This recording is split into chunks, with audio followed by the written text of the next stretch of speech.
Autoridade, não autoritário. O que vai dar significado para o meu pedido é eu ser autoridade para essa criança. Autoridade é alguém em quem eu confio.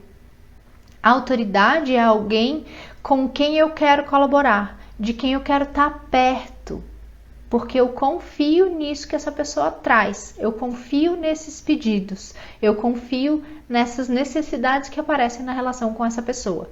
Então eu tenho vontade de fazer do jeito que ela me pede. Isso é ser autoridade, é respeitar a percepção dessa pessoa sobre algo ou sobre mim, né? Então a criança que colabora, ela colabora porque ela enxerga em quem está pedindo uma autoridade, uma figura de autoridade. E a gente se constrói como autoridade para a criança. Olha que legal que é isso, que interessante. Bem do jeitinho oposto do que o que a gente imagina. Quando a gente fala autoridade, muitas vezes a gente pensa em rigidez, a gente pensa em obediência, a gente pensa em um manda, o outro obedece, e tudo isso é outra coisa. Tudo isso é autoritarismo. A gente se constrói enquanto autoridade quando a gente, na relação com a criança, a gente confirma para ela, com as nossas atitudes, que, quando possível, a gente vai fazer do jeito que tu quer. Quando a criança confia que sempre que for possível eu vou atender, ela também confia quando eu digo que não é possível. E aí ela consegue abrir mão desse desejo, dessa vontade, porque ela entende, bom, se desse minha mãe faria. Se ela tá dizendo que não dá, é porque não dá mesmo. E é aí que a gente consegue a colaboração. Quando a gente diz, ok, não quer escovar o dente, mas a gente precisa sair em 5 minutos, como é que a gente vai fazer? A criança entende, bom, se tivesse 10, minha mãe ia deixar eu ficar mais um pouquinho. Se ela tá dizendo que não dá, é porque não dá, então eu vou agora. Entende? Então é o contrário. A gente acha, a nossa fantasia é que a gente precisa endurecer, enrijecer, ser inflexível para a gente ser respeitado, para a criança fazer aquilo que a gente pede e precisa.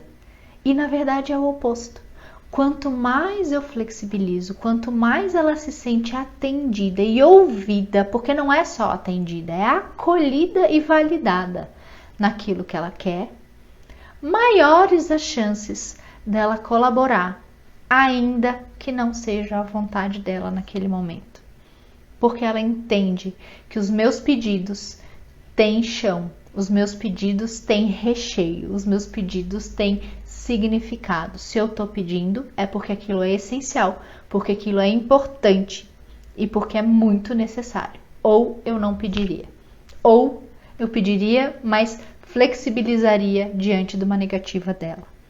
Então, desse jeito, a gente vai se construindo enquanto uma autoridade saudável para essa criança. E quando a gente tem uma autoridade saudável, a gente tem naturalmente um desejo de colaboração. Então, as crianças que conseguem estabelecer essa relação de autoridade saudável com os pais são crianças que vão ser naturalmente mais colaborativas, porque elas vão entender que esses pais estão também a serviço dela no sentido de acolher as vontades dela, no sentido de atender quando for possível. Então, a gente estabelece isso como regra nessa relação. Esse dar e receber, ele segue um fluxo dinâmico legal para todo mundo.